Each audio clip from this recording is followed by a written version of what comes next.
Okay, because our bodies are three-dimensional, we went through the ILU where you're just pushing on your abdomen, which is fine to do because you're going to improve blood flow and movement through there, and it's still effective.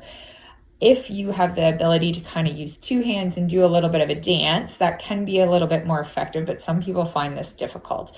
Because our colon sits kind of on more on our side body, what we want to do is get our hands same landmark, so you're doing that right top of your pelvis, that pokey part of that bone, and one palm of your hand goes on the front and the other kind of goes at the back, so you're kind of just scooping that side, and then you're doing a bit of a rotational dance. So this back hand is kind of pushing forward and then the front hand back, and you're working your way up that eye still.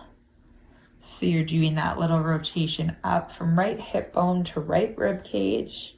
And when you've done that a few times, you're kind of moving, you can probably see my hips with it, my body with it to get that rotation. And then you're going to come across the rib cage, and this you're really working your rotation. So same handling, be soft on your lower rib cage here, but you're kind of scooping those lower ribs around and then pushing back gently up and around. And you're moving your whole torso with this.